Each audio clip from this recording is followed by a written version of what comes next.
In this lecture, we're going to be talking about emotional intelligence, how to control and manage your emotions.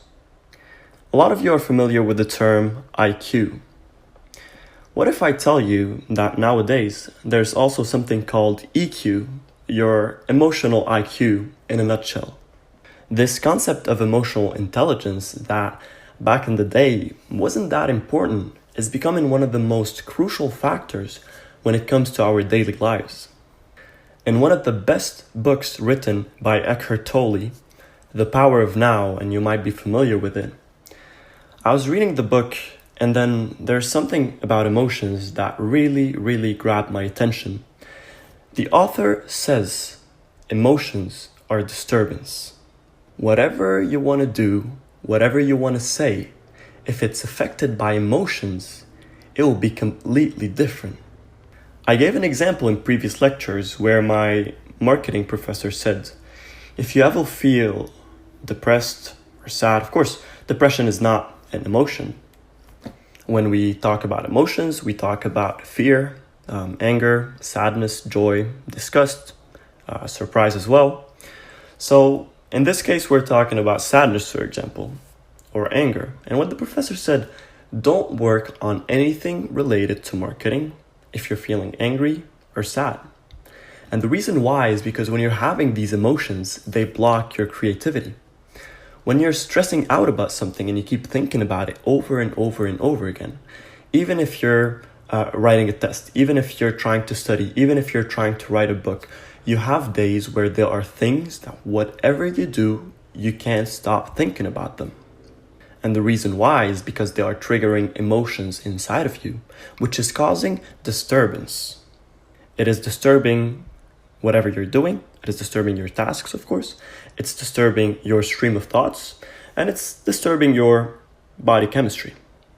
If you have feelings of joy, you're going to feel a dopamine rush inside your body. You're going to feel euphoria. When you feel surprised, you might have feelings of being overwhelmed. You might, if something surprised you in a scary way, your heart might be beating fast. Of course, when you have the emotions of fear, you might get sweaty, you might start trembling. All of that to make you understand that emotions are not just random feelings that you get. Emotions are powerful. They can change everything. If you wake up every day feeling emotions of joy, no matter what's happening in the world, you wake up and you're feeling joy, your life would be so much better. But if you wake up every single day and you have emotions of sadness, your life is not going to be as good.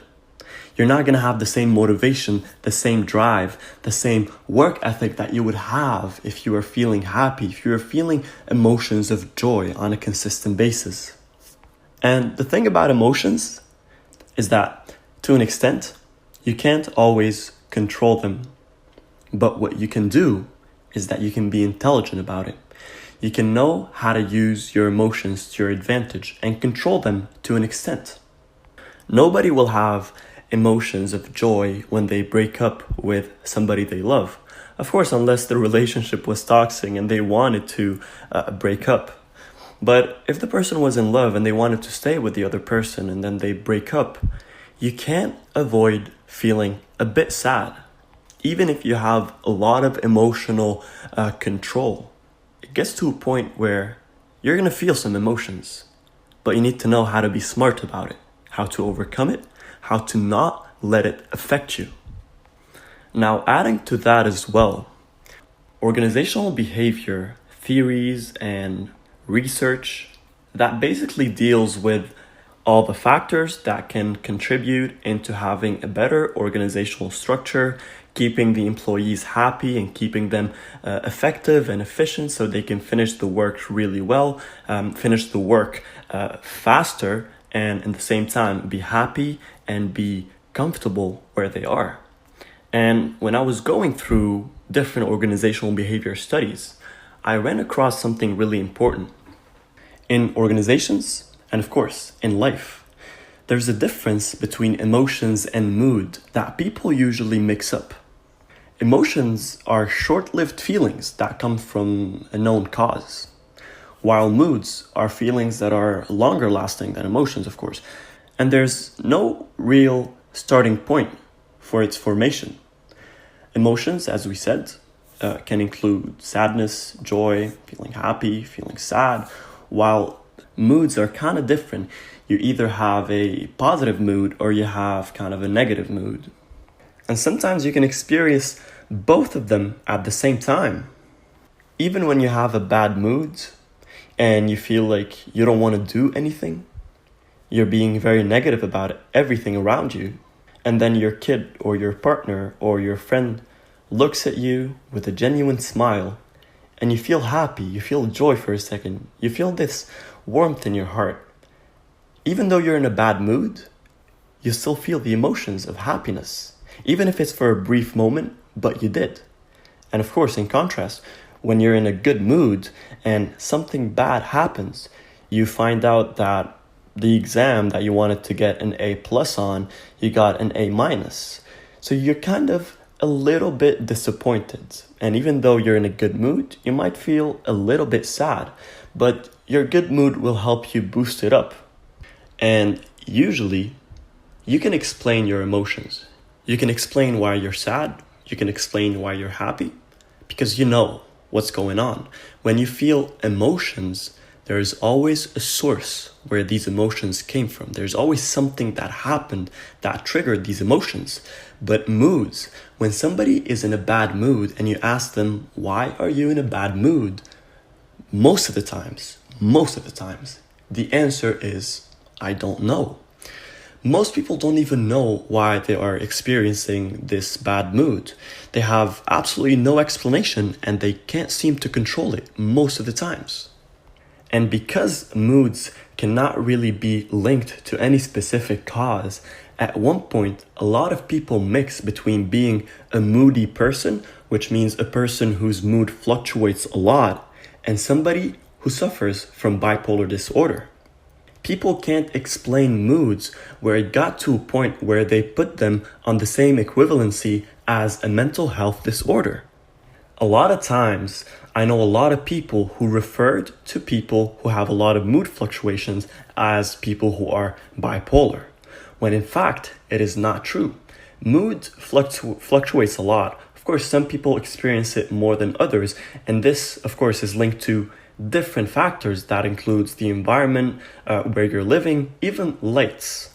A lot of people during winter, they get these bad mood phases because there's no sun and they feel like everything around them is dead, especially when it's cold and there's nobody out in the streets.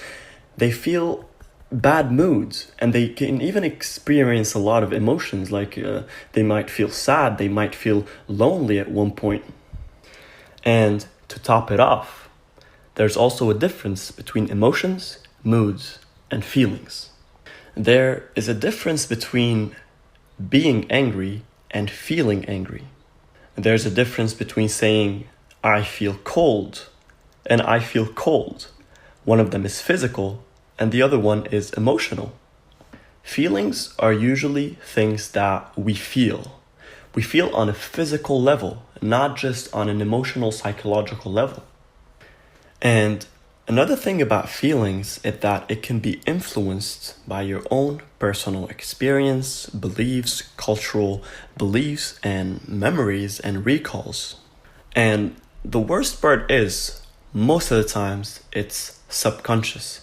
Your personal experience, your beliefs, and your memories are not things that you're consistently conscious of. They're things that are in your subconscious mind that you can't really control or see unless you do a lot of introspection. And what happens when you have some emotions that are triggered, then your subconscious mind spurs out all of these personal experiences, beliefs, and memories that are related to this feeling.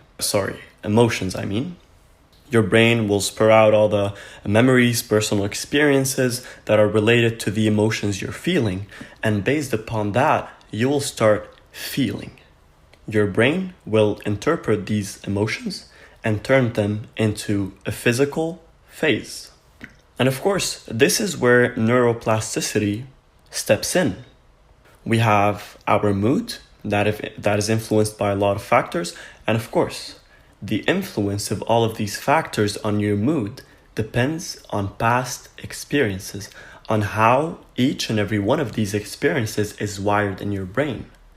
If every single thing, every single experience that you went through in your life triggered feelings of joy and excitement, nothing can put you in a bad mood.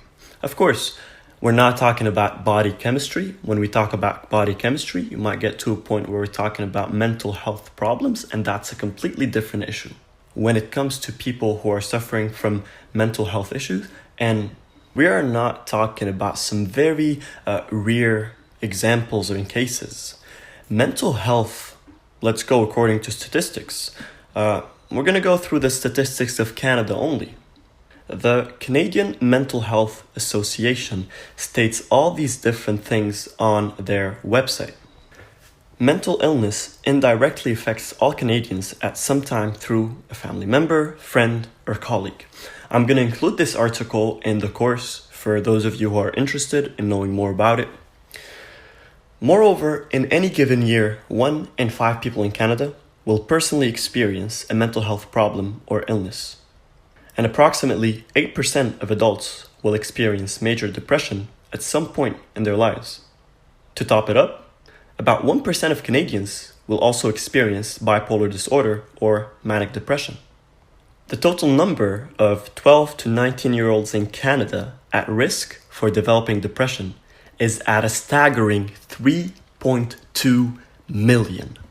And unfortunately, only 1 out of 5 children who need mental health services would actually receive them. And the problem is not the health system. In Canada, there's a lot of mental health awareness, and all the health services are free. You can get a psychiatrist, a psychotherapist, or a psychologist for free. And I know that this is not the case for a lot of countries. There are a lot of countries who culturally disregard the concepts of mental health illnesses, who consider mental health illnesses just as any mood or emotion and feeling, and can't really differentiate between all these different factors that can have different experiences on the human brain and the human body. So for those of you who are experiencing some symptoms of mental health disorders, if you have feelings and you feel like you just can't control them, you feel depressed and you feel switching in mood that is abnormal, you need to see someone. It's for your own good. Otherwise, you will live with this problem for the rest of your life, not being able to change it. Sometimes, very rarely, a change might happen without any use of medication or without talking to a doctor. It just happens through experiences and, of course, wiring. There are a lot of experiences that can affect you that would get you out of where you were. But the safest and best way to deal with it is to see somebody who is a specialist. Mental health disorder can disturb your emotions, your mood, and of course, your feelings. Now, going back to our topic of emotional intelligence, question is, after 30 minutes of talking, what is emotional intelligence in big? What is the big picture behind emotional intelligence? Well, it's basically the capacity to be aware of, to control, and express one's emotions, and to handle interpersonal relationships in an emotionally intelligent way. So emotional intelligence is not just about your own personal emotions, it's about the emotions that are coming from external stimuli, which means the emotions that other people are emitting. When you walk by someone who is angry, you can feel the emotions of anger. You can see it in his eyes sometimes. But when you pass by somebody who's smiling, has his head up, listening to some joyful music, well, you know that this person is probably experiencing emotions of joy. And the thing is, we're not going to go through feelings and we're not going to go through moods because both of them are mainly affected by emotions and experiences. By dealing with your emotions, you will deal with the experiences, and then automatically your feelings and your mood will work accordingly. So by now, you know that neuroplasticity is affected by emotions, big time. And we talked about this before.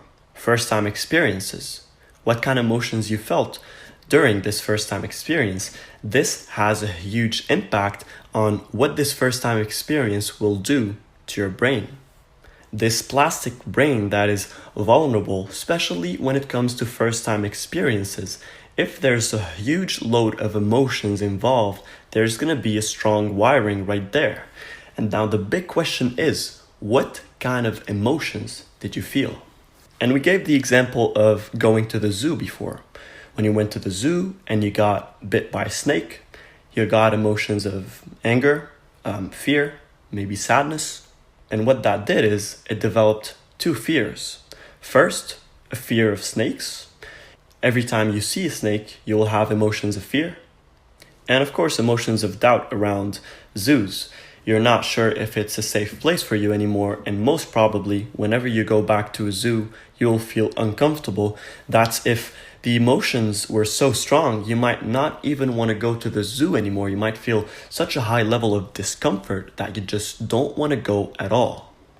And the second idea is, it's not just about first-time experiences. And I know we already talked about this before, but for those of you who were not paying a lot of attention back then, this is crucial. And really, if you didn't listen to it before, go back and listen to it again and again until you really grasp the concept.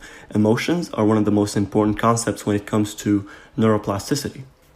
So emotionally charged situations. I'm going to give a really far-fetched example that is, of course, it's reality. In case you have somebody who's really close to you who dies. This experience will have a lot of emotions involved. This is exactly what an emotionally charged situation will be like. There was a huge fight between Mike Tyson and Douglas. Douglas's mother died a few days before the fight, and she told everybody that he's going to win against Mike Tyson. When his mom died, and there is, of course, a lot of articles and YouTube videos that talk about this experience because it's absolutely inspirational. After his mother died, he was so emotionally charged in a positive way. He didn't dwell and get sad. He felt a lot of motivation. He felt like he needed to make his mom proud. And in fact, he beat Mike Tyson. And afterwards, when reporters asked him how did he do it, he said, before my mother died, she told everybody that I'm going to win. And when I was in that ring, I had one of two choices. I either die with my mom or I live on to make her proud. Even though it was just a few days before his mother died, in these 3 days, a situation that is highly emotionally charged can start wiring your brain. And now, one of the obstacles that might stand between emotions and neuroplasticity is emotional instability and failing to keep up a consistency. And of course, we talked about this. Not being consistent will fail to ensure the linking between the different neurons and ensuring proper neural networks forming because of it. But emotional instability, which is exactly the opposite of emotional intelligence, is also one of the biggest problems, and it causes problems with consistency. When you have a lot of different emotions and you're unstable emotionally, you will experience a lot of different behaviors from yourself that can stand in the way of consistency. Now, emotional stability can be caused by current situations, by stress and anxiety and thoughts that you're having in your mind, so problems that you have to deal with. And of course, it can be caused by mental health issues, and we already talked about this. You need to find a professional that can help in case you feel that the problem is bigger than just controlling your emotions and it's something deeper, it's something on a mental health awareness level. But if it's something random, something that's causing you stress and anxiety, something that you're experiencing because there's a certain problem that you want to solve, don't focus on working and breaking your head over finishing work when you're feeling emotional instability. Deal with the problem first, finish the problem, and then move on to work.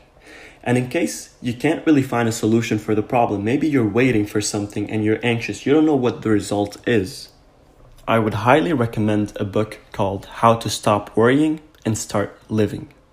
The biggest enemy of emotional intelligence is worrying, and which of course brings us to emotional instability. And this 352 pages book cannot be summed up in a few simple words. If you also feel like worrying is one of your biggest problems, getting this book would be a good idea, or looking at some articles to help you cope with this problem can be also a really good idea. I'm going to include an article that also talks about worrying and how you can overcome it.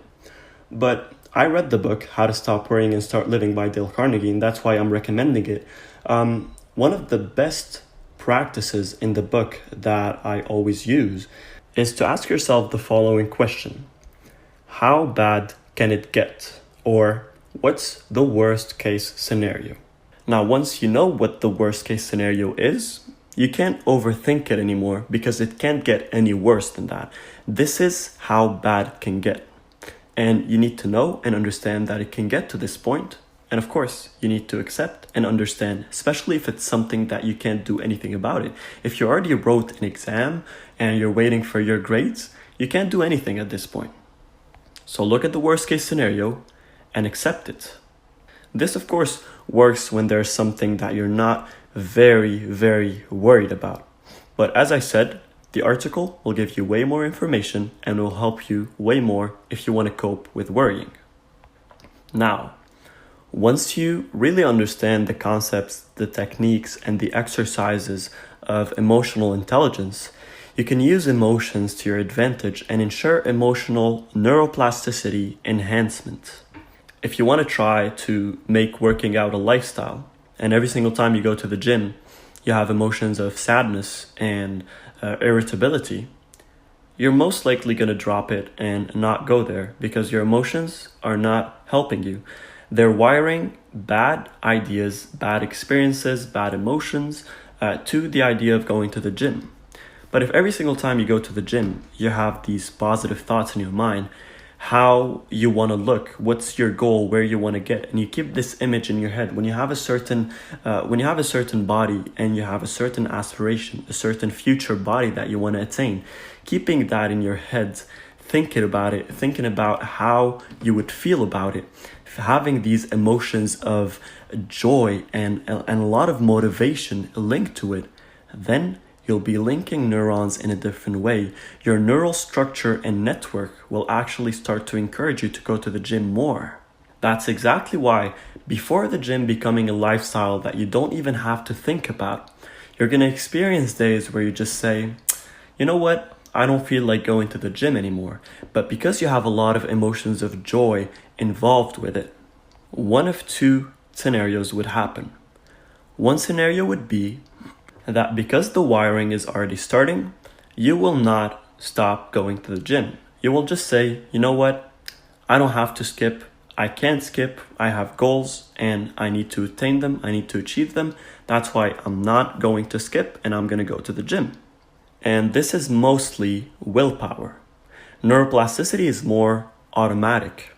When you're thinking about it and you have different ideas in your head, should I go or not?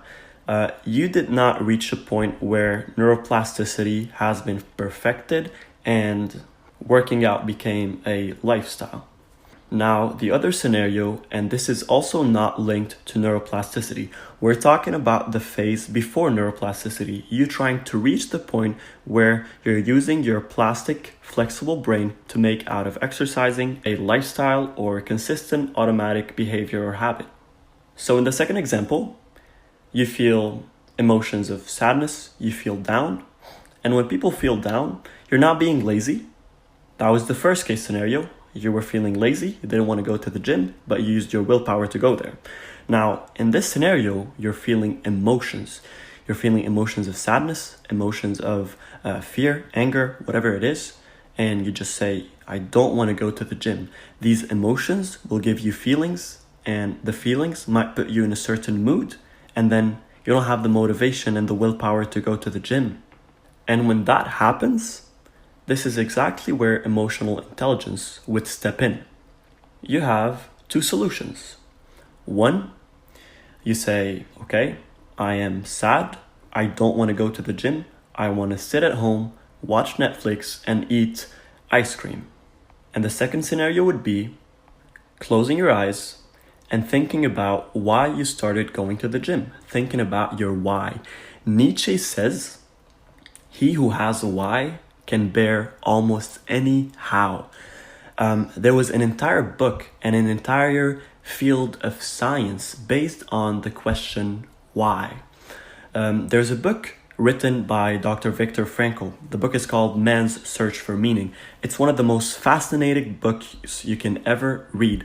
It sold millions of copies, and it talks about prisoners' experiences in concentration camps and how the people who survived are the people who had a why.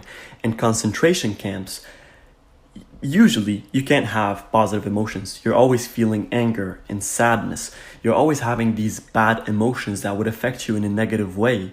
What's the only thing that can give you good, positive emotions at a concentration camp? Your why. What is your why?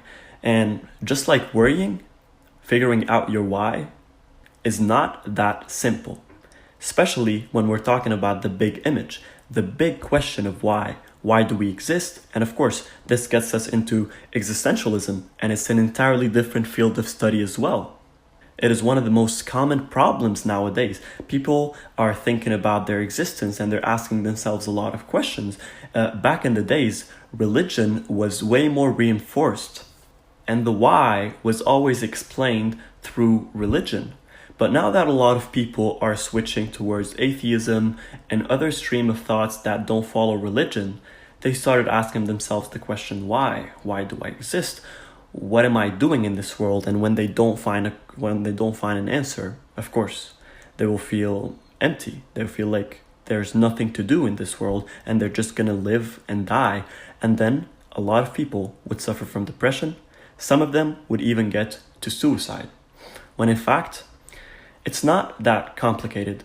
From my experience and from what I've read, and I can assure you, I read a lot about a lot of books and a lot of articles, and I watched a lot of videos that talk about the question of why in life.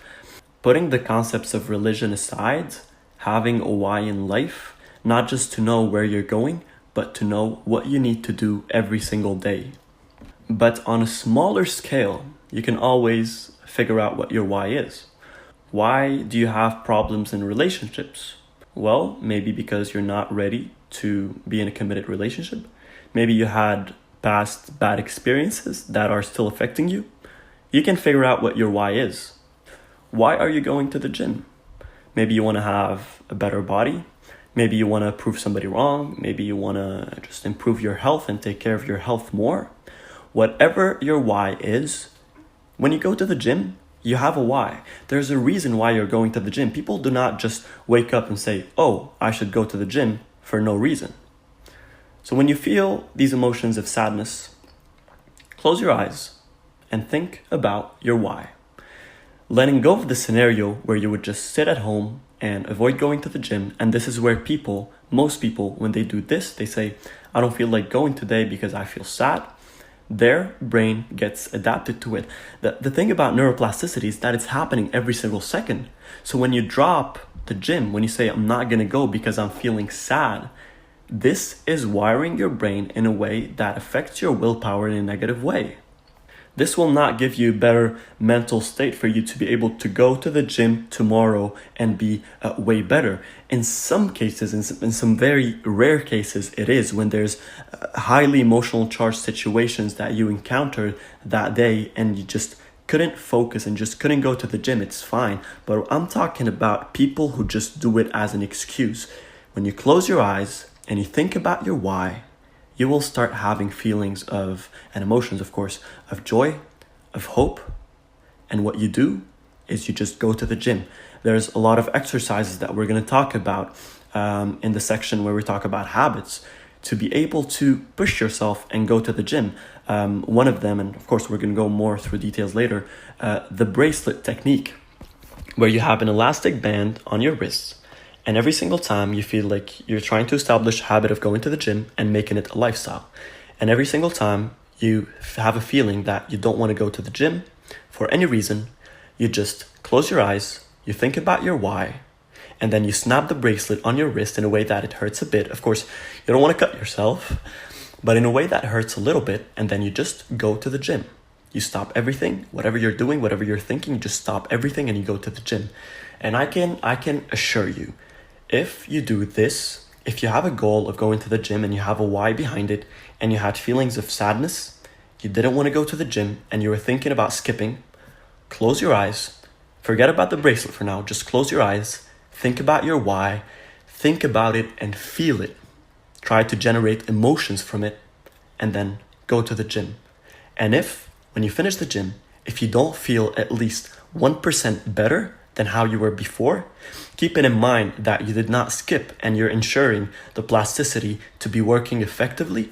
If you did not feel any positive emotions or you did not feel any better out of it, then you need to look at your why again. Sometimes your why is not strong enough. If the answer to your why is, I want to go to the gym, it's probably not a strong why. But when you have a reason, a why, and the answer is, I need to go to the gym. You don't just want, but you need to go to the gym. Then your why is on a whole new level. And when you have a why that you answer it with, I need to go to the gym, and you go to the gym, I can assure you, you are going to feel better. So what's happening right there is you experienced bad emotions, then you closed your eyes, and you thought about positive thoughts that brings you good, positive emotions. A big part of it is being optimistic, of course. Looking at things from positive perspective can sometimes be hard. Most people tend to be negative when it comes to a lot of different things in their lives. There is a blog that has a lot of useful information on how to become more optimistic, and I'm also going to include it in the course. So in case you feel like you're not really optimistic, you can always go look at it.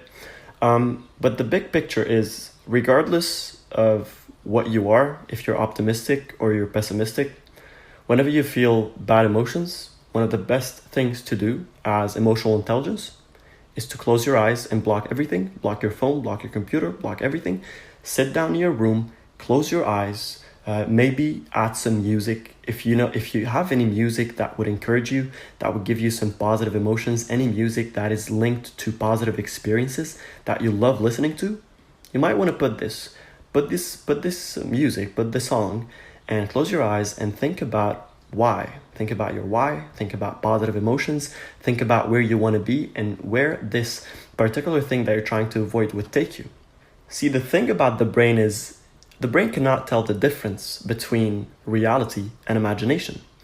When you close your eyes and you imagine yourself at the gym lifting weights, your brain can't really tell the difference between, are you actually there or are you just imagining lifting weight? Of course, your body knows because you're not lifting any weight, but your brain doesn't really tell the difference between reality and imagination.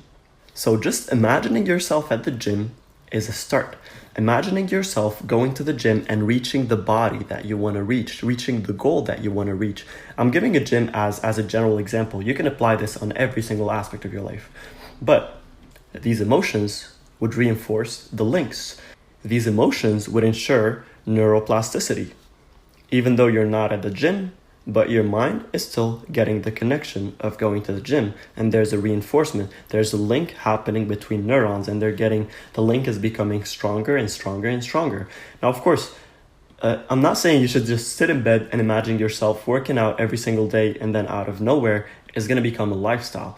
This is not what I'm saying. What I'm saying is bad emotions can be met with positive, reinforcing emotions, and then these would give you a little push, some motivation, some willpower that you need to use to go to the gym. And when you go and you actually do the experience, not just mentally, but also physically, because as we said, imagination is one thing, but your cortical map is linked to different motor skills, from the fine motor skills to the gross motor skills. When you go to the gym and you bench press, this is a gross motor skill. When you go to the gym and you do some exercises for the forearms, usually this is a fine motor skill. your perception, hearing the weights drop, hearing yourself pushing the weights and then dropping them on the floor, smelling, maybe the dumbbells smell a certain way, your visual perception of everything that's going on, your touch on the bar, all of these things would reinforce the neuroplasticity. And to top it off, the emotions. And that's why imagination can be really different than reality for your neuroplasticity, even though it can help a bit, but it's nothing compared to what you will get in terms of actually going to the gym. So having emotional intelligence, having a high EQ, having a high emotional IQ will ensure better social skills, better focus and concentration, better mental wellness, and better life overall. When you know how to use your emotions, when you know how to control them, every single aspect of your life will change, and you know it. The example that we gave before, where if a person wakes up every single day feeling joy, his life will be completely different than a person who wakes up every day feeling sad, or from a person who feels sad twice a week. It's just common sense, right? So using emotional intelligence to work on your social skills. If you have social anxiety or you feel like you don't want to go out because you're being lazy, then you close your eyes and you think about your why. Why do you want to improve your social skills? You want to have maybe a bigger connection, a bigger network so you can reach more people. You have a business and you want to reach more people. Maybe you just want to make more friends. Maybe you want to become the cool kid. What is your why? And when you feel lazy and you want to have better social skills, you close your eyes, you think about your why, you reinforce it with positive emotions, and you just go and do it. And then when you're there, you're using your emotions, you're using your sensory and motor skills, and you're ensuring proper integration in your mind. Eventually, the goal is to ensure neuroplasticity, and you're walking on the right track. Same thing goes for focus and concentration. When you're having bad emotions, you will not be able to focus and concentrate a lot. But then when you have reinforcing emotions, when you close your eyes and think about why you need to concentrate and focus on a certain task you're working on, then it's a different story. You might regroup your focus and concentration. And this, you can apply this to, as I said, every single aspect of your life, whether it's social skills, focus and concentration, going to school, going to class, writing a book, public speaking, anything. To be able to eventually ensure better mental and physical wellness. And once that happens, you are working on an effective and efficient neuroplasticity method. Now, moving on, we're going to talk about a few techniques that you can also use to ensure emotional intelligence. And the first thing is, plan A is not guaranteed. Having plan B or and C can prevent negative emotions in case of disappointment and failure. I usually listen to motivational speeches that always say, don't put a plan B and don't put a plan C. Put a plan A and put all your work into it to ensure that it works. And I admire these speakers and I admire every single word they say. But if we pause for a second and we think about it, isn't there a 0.1 chance that for any reason plan A might not work? This has nothing to do with being optimistic or being a pessimist. This has everything to do with being realistic. Now, the biggest achievements in the world were made when people weren't realistic, when they thought about what's impossible and they made it possible. So I'm not saying you should be realistic in that way where you shouldn't have high expectations and aim high. What I'm saying is being realistic, we might know, and we know, that plan A is not guaranteed. Even though there's a very small risk, it might not work. But having a plan A where you're aiming for something impossible and you think that you can reach it, you think that you have what it takes to get there, do it. You need to do it. It's people like you who are going to change the world. People who believe that the impossible is possible. These are the people who will change the world. But if you don't have a plan B or a plan C, in case of failure, you will experience a lot of negative emotions. And not just from you, but for everybody around you. Nowadays, we live in a world where social media controls everything, where people celebrate their success on social media. People go out of their houses looking like absolute shit. Sorry for the word, but it's true. And then when they want to post something on Instagram or Facebook, they make sure that they look top notch, that they're wearing their best clothing, they look happy and joyful, even though they're feeling miserable. So having to deal with your own emotions of disappointment and sadness after failing, you also have to deal with your social image, how people will look at you, how you've been talking about your dreams and you're saying that you're gonna make it, and then everybody's gonna look at you and say, here's the guy who worked for 5 years and didn't make anything. Here's the guy who worked for 5 years. When we were in college studying, he was working on his business and now he failed. He doesn't have a degree and he doesn't have a business. When we have a degree and now we're going to find a job and we're going to start making money and life is good. This will make you feel bad. We compare ourselves to our peers and our friends without even noticing it because we live in a social media, Instagram, Facebook world where it's all about comparison. You see a new post, somebody posted something, it's your friend and you liked it, you would like the post. And somebody else would post something where they make you feel like they're kind of better than you and you won't like the post. It will make you feel bad. But if you have a plan B, then it's an entirely different situation. Plan A is almost there, but having a plan B and working on risk diversion is always good, especially when we're talking about emotional intelligence. Sticking with a plan A and not figuring out any plan B or plan C is you taking an emotional risk. You diving into a puddle, not knowing how this might affect your emotions in case of failure. And I'll give you a very quick example, a very personal example actually. I started working on my business, on my social media and marketing agency about a year ago. And I was still in school. And I met a mentor that gave me an advice that changed my life. She was the one who explained to me how having a plan A and plan B is always a good choice for your emotional intelligence. I was talking to her.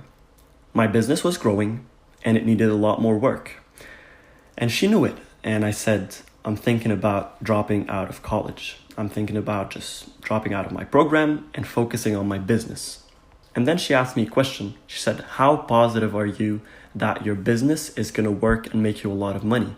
I said, I'm very positive. And then she said, what if something happens that you cannot control and your business stopped working? Maybe you can't find any reason why your business might not work.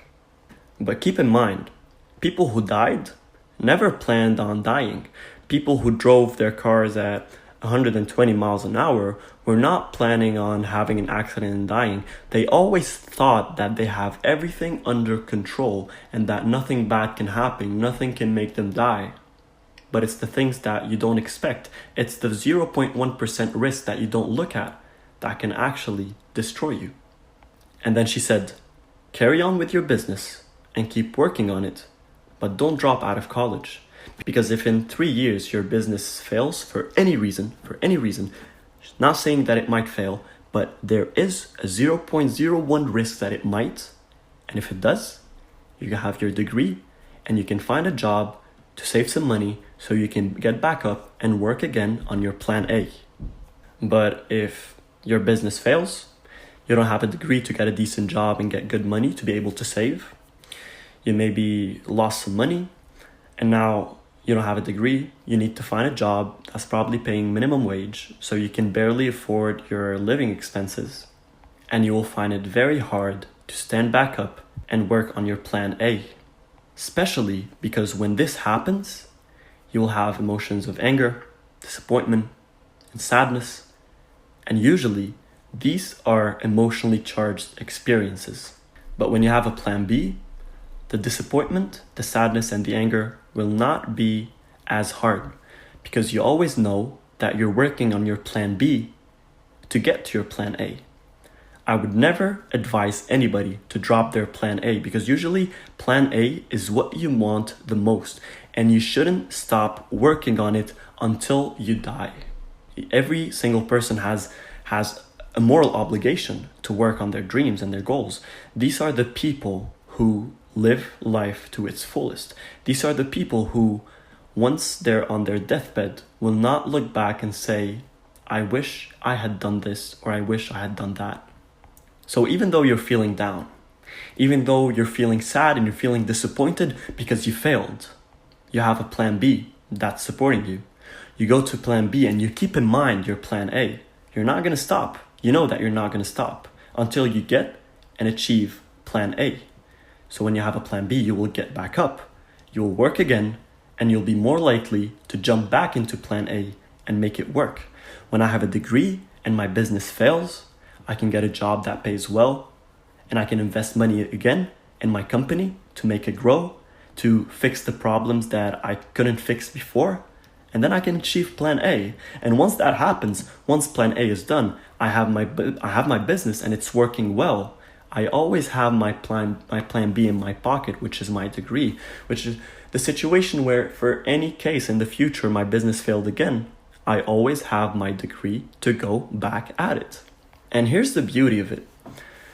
Most people in college, they want to drop out of school because they want to focus on their business. But let's put it this way. Focusing on your business and going to college, and of course, this is just an example of plan A and plan B. Your plan A and B can be applicable on any aspect of your life, of course, just like emotions and experiences. So after following her advice, I was always in school and I was still working on my social media and digital marketing agency. And in fact, she was right. I got to a point where my business wasn't working the way I wanted to work. Things were not working according to plan. And I had to put some money into the business, but I couldn't because I was going to school, I was not working, and I was working on my business, and I had no source of income. But my plan B, the fact that I was pursuing my degree, plus all the experience that I got from building my business, got me an internship right away with one of the biggest marketing firms in Ottawa. And it all happened because I had a plan B. And once I got back into plan B, I was able to go back into plan A and grow it bit by bit. And now it's working well. It's not where I want it to be, but if I didn't have a plan B, maybe I wouldn't have the agency anymore. I couldn't get any money into the company and I couldn't grow it anymore, and then it would fail. So whatever goal you have, whatever you're trying to work on, whatever plan you have, sit down and figure out a plan B or a plan C if you can. Now, second thing is accepting the inevitable. Sometimes we can't control the situation. No matter how many plans we have, we can't fully control the situation. And then we need to adapt, we need to overcome and accept the inevitable. Because when something happens and you have no control over it, you have one of two options. You either dwell or you accept.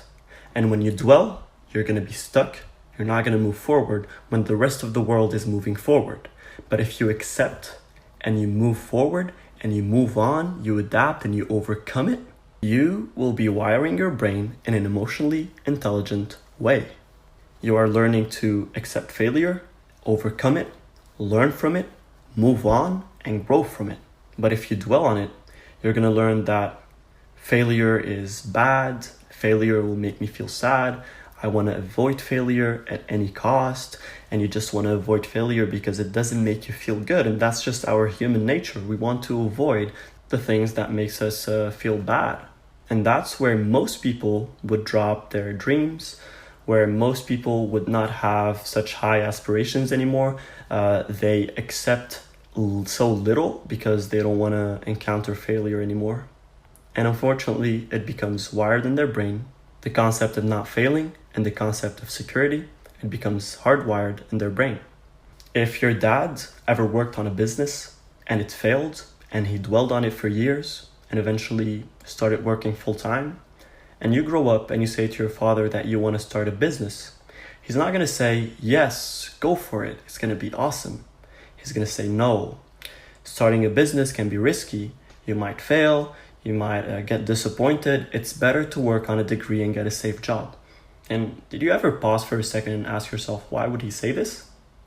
He would say this because of the neuroplasticity process. His experience and the emotions that came with this experience, all the different motor and sensory skills that were involved and everything wired his brain in a way that he wants to avoid risk, aka he wants to avoid business because, well, business is risky. So even though you have a plan A or a plan B or a plan C, even though it's a very small percentage when you have a lot of different plans, but it might get to a point where all the plans didn't work and you don't have any more plans. And you need to accept your reality and look at your options. Look at what you can do to get yourself out of where you are and just start going back at it to go again to your plan A or to your plan B or to your plan C, or just change the plan entirely if you think that it's not working right. Moving on to the next exercise. Count to 10. A lot of you heard people say count to 10 before you say anything, or just take a deep breath. Nowadays it became just a slang that people would just say randomly. When they want to tell somebody to just chill down, they're like, dude, take a deep breath or count to 10, you know? But there is a lot of wisdom behind this technique. When you react based upon impulses, you are reacting based on your current emotions. And when you react towards your current emotions, you are reinforcing them. When you're mad at someone and they try to talk to you and then they start arguing with you, you know that the most probable result is that you guys are going to have a fight. If you start arguing back and you start screaming at him and shouting and having hand gestures, you're just going to get yourself more angry. The other person in front of you is going to feel also emotions of anger, maybe fear, or you might feel threatened. And you will also get affected by external stimulation. And before you know it, you find yourself having a huge argument, a fight, feeling even more angry at the person. And you guys had a fight and now you're not talking to each other anymore. But if when the argument starts and you know that you're getting angrier, you're getting more upset, and you know that most probably an argument is going to happen and eventually a fight. You guys are going to stop talking to each other or whatever.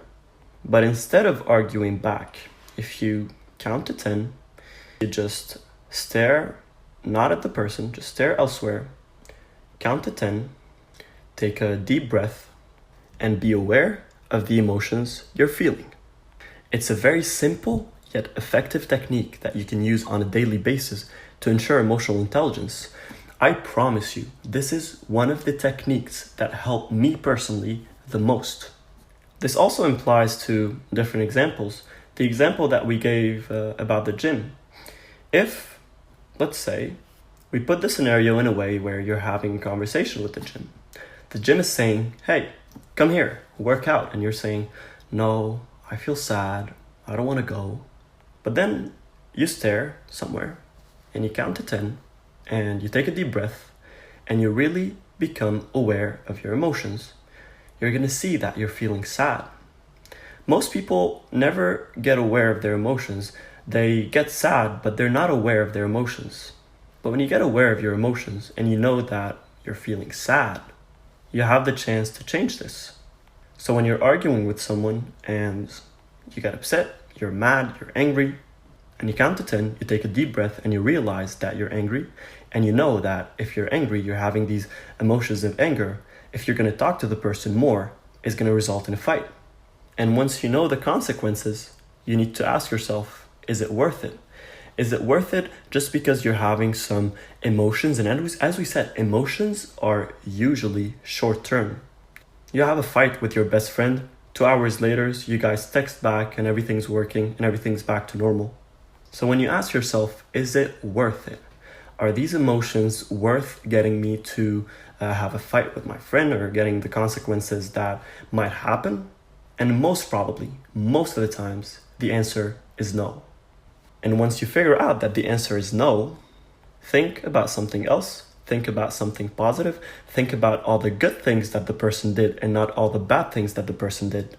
Think about why going to the gym would help, why going to the gym would make you get closer to your goals, and not why going to the gym might take a lot of effort and a lot of energy, and I just don't feel like it. It's easy and it's quick. You're not feeling okay, you're not feeling comfortable. Usually when you have bad emotions, you don't feel comfortable at all. You feel uncomfortable. And then you pause for 10 seconds. You ask yourself very quickly, what am I feeling? And usually when you ask yourself this question, you're going to find the answer right away. Once you find the answer, you ask yourself, what's going to happen if I keep having these emotions? What's going to happen if I keep being angry at the person? And also, the answer is going to be like a light bulb that lights up. You guys are going to have a fight. And is it worth it? The answer is no. And now you know that you need to switch up your emotions to avoid the consequences. And instead of screaming at the person, you would look at them, you would smile, and you would say, can I tell you something?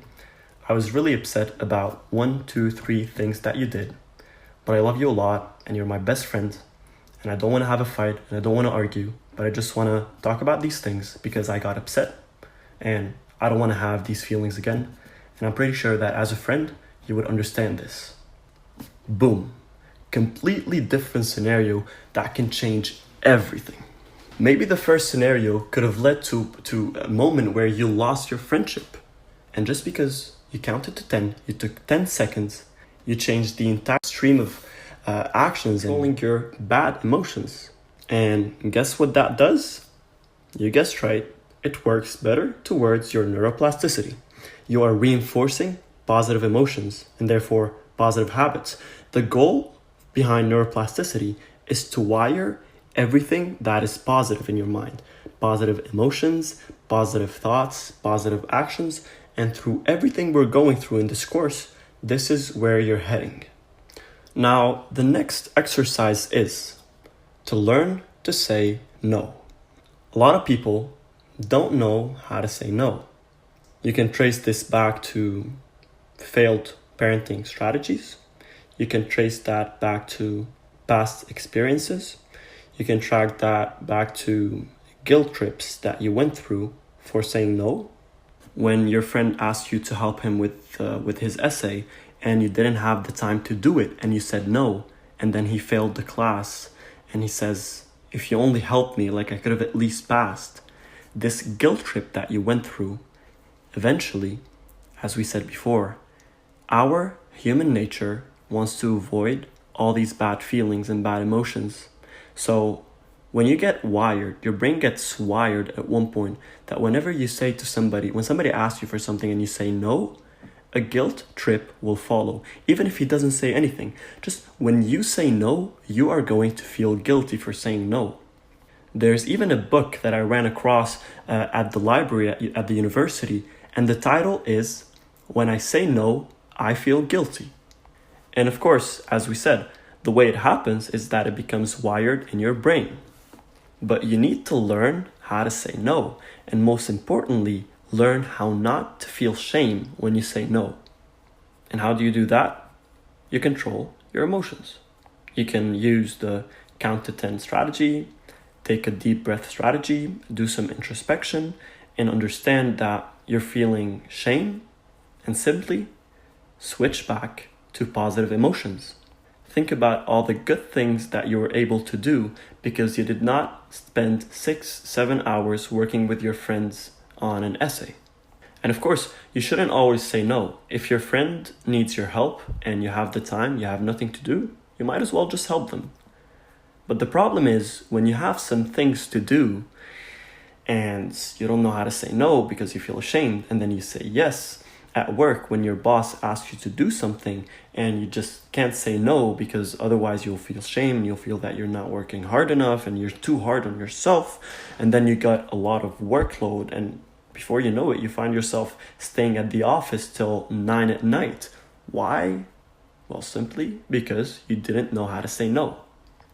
I will also include an article about this, how to say no without feeling guilty, so you guys can take a look at it if this is one of your problems. But one of the strategies that I use is kind of different. The way I look at it is trying to help other people because eventually they will help you back. When you take 6 hours to work with somebody on his essay, If you ever needed something from them, they'll be there for you. Most of the people, of course. Some people are just full of BS and they just won't help you, even if you help them over and over again. But what happens when you want to help someone, but you're running short on time? He needs you to help him for 6-7 hours when you only have 1 hour to spare. This is where emotional intelligence would step in. Instead of going through the roller coaster of saying yes or no and feeling guilty or feeling shame or feeling pressure because you said yes, you can simply say this. Let's imagine 2 scenarios. Your friend says, hey, can you help me with my essay? I have it due tomorrow and I have to write 3-4 pages. I'm not sure how long it would take, maybe 5-6 hours, but I just really don't know what to do. And you might say, look, man, honestly, I have a lot of things to do and I can't really help right now. If you're working on your emotions, you might say this and not feel bad about yourself. You'll feel okay. You'll just think that, well, this is my right. I have other things that I need to do and I did the right thing. People who feel shame about saying no needs to work on their emotions and look at the article that I included. But the scenario that I would follow is the following. He would ask me the question and I would say, of course I can help you. There's no doubt about it. Just let me know. What's the essay about? And then he would say what the essay is about. And then you showed genuine interest that you really, really want to help. And then you say, okay, no problem. I got your back. Let me check my schedule. I'm not sure what I have to do later on today or tomorrow, but I'll let you know. Just give me a couple minutes. And then just think about what you have to do today and tomorrow. Think about if you have the time to help him or not. And if not, if you have some time to help him, maybe you have 1 hour or 2 hours. But the fact that first, you didn't show emotions of negativity. We said before how powerful the word no is. When you say no to somebody, most probably they're going to feel a little bit sad because if they didn't have a 0.1% possibility in their head that you will say yes, they would have never asked you to begin with. After checking your schedule, you might say, look, I only have 1 hour because I have this, and that to do. So how about I help you with the curriculum so you can know what you're going to write about and then you do your research and you go from there.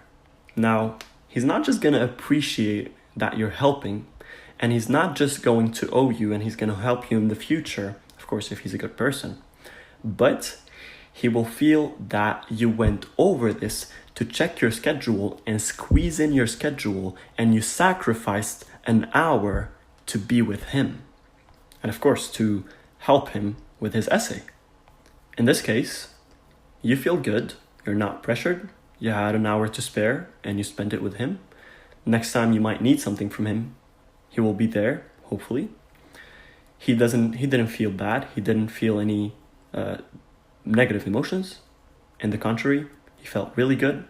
He felt like you're a loyal person. He felt like you're somebody he can trust. He felt like you're a true friend. And everybody is a winner. And even if you don't have the time to spare, you have a lot of stuff to do. After you say, yeah, for sure, man, just let me know what's going on. What's the topic about? Okay, for sure. Let me check my schedule. And you check your schedule and you say, look, I have this, and that I need to finish today. And you precise what the things are. You say, I have to write my assignment, I need to get the groceries, and I need to help my dad with something. Instead of saying, I have a lot of stuff to do. Being precise is always better. It gives you more authenticity and you seem more genuine and more trustworthy. It basically just shows that you're not just saying no because you just don't feel like it. And even when you don't feel like it, you can also use this strategy because it's really helpful. And you carry on to say, I don't think I can help today, but I will try to finish things as fast as possible. And if I do, on the right time, I'll let you know, and then we can work on the essay. Of course, he's not going to feel as good as when you said, I have an hour and let me help you with the curriculum or with the outline of the essay. But he's not going to feel as bad as just saying, no, sorry, man, I can't. I have a lot of stuff to do today.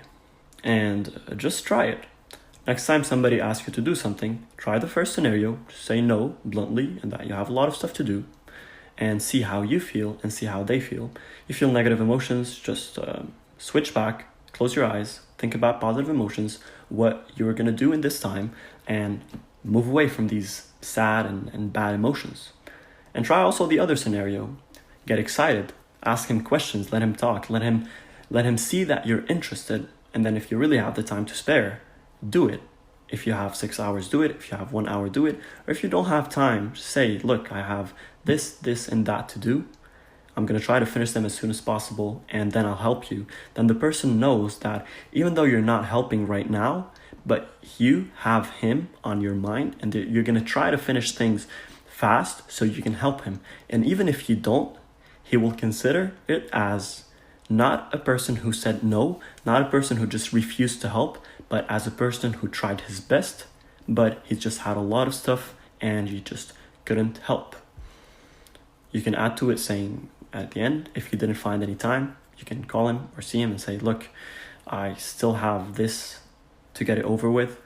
If I don't find the time, I'm sorry, but next time you need anything, just let me know and I'll see what we can do about it. This is exactly what emotional intelligence would look like. You are taking care of your proper emotions. You're taking care of the other person's emotions in a way that, of course, the other person's emotions, if they're bad emotions, they will affect your own emotions. And we already talked about this. So you're being emotionally intelligent with your own emotions and with the other person's emotions as well. Now, going further more into emotional intelligence, some concepts that we already talked about and some concepts that are kind of new that we need to discuss real fast and that you need to keep in mind because they're also a part of raising your emotional IQ. And first things first, stop blaming others.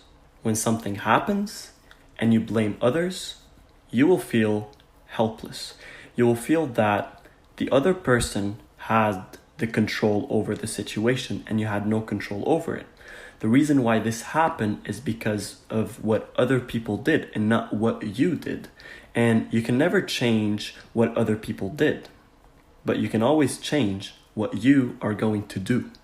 So if you got a bad grade and you just say, the professor just doesn't like me, or the professor is just too hard on the students, even when you're studying for the next exam, you're going to have these emotions where you're just going to think that even though you're going to study hard, and no matter how hard you study, the professor is not going to give you good grades.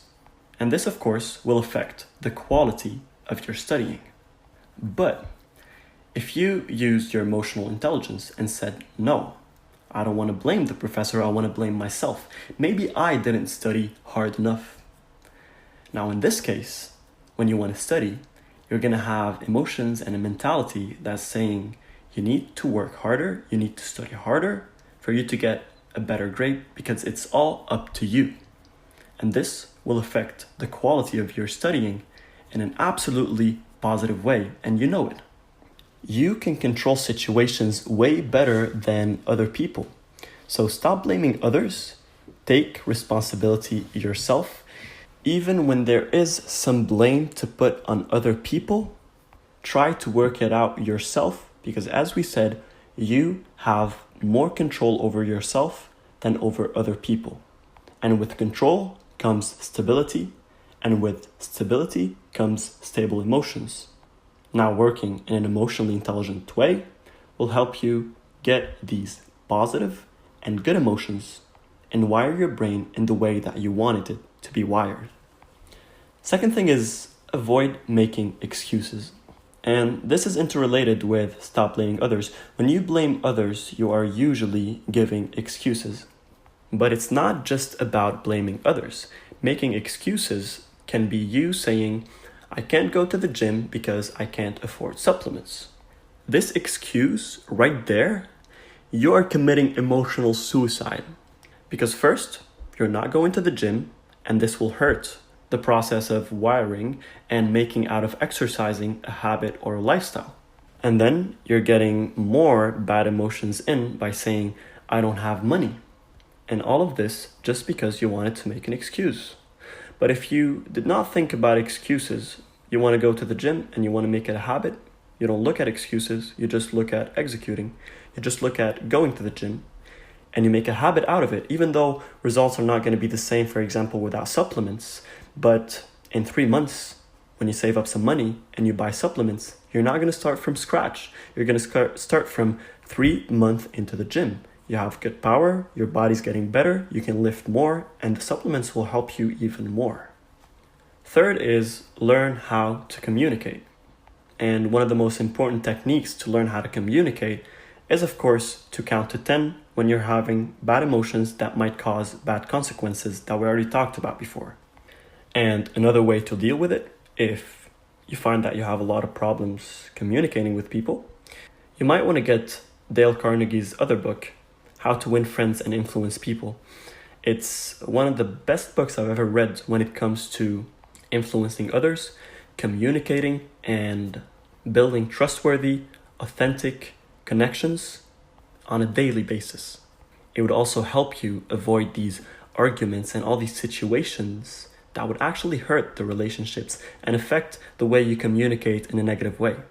And because this is also a very important topic and we communicate every single day, if we don't know how to communicate properly, it can cause us a lot of problems on an emotional intelligence level and furthermore on a plastic brain level. So there's going to be also an article regarding this problem. Now, the next technique is to embrace change. Most people are afraid of change. Sometimes people are excited to change, but most of the times when a sudden change happens in your life, you will not feel comfortable at all. And these bad emotions that comes with this unexpected change, you need to be aware of them, and to be emotionally intelligent, you need to switch them into positive emotions as we talked about before. Once you become aware of them, and this will bring us to the last technique that we have, which is focus on introspection. Focusing on introspection is basically you becoming aware of your emotions. Every single time you're feeling uncomfortable or you have some feelings that are making you feel bad, look into your mind and ask yourself what's going on, what kind of emotions am I feeling, and then deal with it. Switch up these bad emotions into positive emotions that would actually help you. Look at change as an opportunity to increase your neuroplasticity. You have more experiences. That's one way to look at it. If you just look at change as an opportunity for you to enhance your neuroplasticity, to enhance your brain and build more connections and more neural networks, this by itself will make you embrace change instead of dwelling on it. And lastly, being optimistic. As we said, there's going to be an article about it to know more information about it, but it's one of the most important aspects when it comes to emotional intelligence and just kicking away the bad emotions. Being optimistic is just looking at the positive, and the positive would always give you good emotions. And this would bring us to the end of this lecture. Mastering these techniques. You need to make out of emotional intelligence a lifestyle that supports you, not drag you down. You need to use these techniques in neuroplasticity, reinforce desired actions with emotional charge and protection, and avoid network disruption by using prevention and adaptation methods. All the techniques, methods that we discussed in this lecture, if you use them and you understand them and you look into them in an emotionally intelligent way, it will not just help you on a day-to-day basis. It will not just help you with your mental and physical health, but if you are putting in the right actions that you want to wire in your brain, it can change your life when it comes to neuroplasticity. You will find yourself wiring all these actions way easier than you would if you were having bad emotions. The goal is to understand how important emotions are, and of course that reflects in all the different examples that we gave, and to understand how to use it to your own advantage, which basically means how to be emotionally intelligent and how to focus on the good emotions to reinforce the desired actions.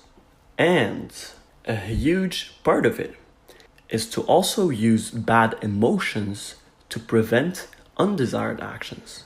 So when you want to stop something and every single time you do it, you enjoy it and you love it and you think about every single thing that you love about it and not the things that are actually hurting you, you're not being emotionally intelligent. When you want to stop smoking and every time you smoke, you have emotions of joy and that seems that you can't really control when in fact you can, you are not being emotionally intelligent. But if when you smoke, you feel shame of yourself, wanting to stop and you just can't, you feel shame about what you're doing to your body. When you're smoking and you imagine the smoke getting in your lungs and ruining them, when you imagine yourself getting a chronic disease that will hurt your health a lot, and you do all of these things while you're smoking, instead of having these emotions of joy, you'll have emotions of anger, sadness, disappointment. And the more you do it, if every single time you smoke, you think about these things, as we said, the human nature wants to avoid bad feelings. Bit by bit, you will start to wire this in, and every single time you want to smoke, you will have these bad emotions and bad feelings. And because the human nature wants to avoid it, this will help you if you're trying to quit smoking. Now, physical dependence on the nicotine is a different story. And it can be hard, especially when you're suffering from withdrawal symptoms. You'll feel a lot of discomfort. And you're going to learn way more about this in the habits section. How, when you have a physical dependency on something, how your body on purpose would make you feel discomfort and would make you feel like the only way to feel comfortable is to go back to the thing that you're withdrawing from, the thing that you have physical dependency on. And that's where most people would give in and they would just go back to smoking or whatever habit they're trying to stop. But for now, this is more than enough for you to understand and be emotionally intelligent. Work on these techniques and be consistent, and you will start seeing results in no time.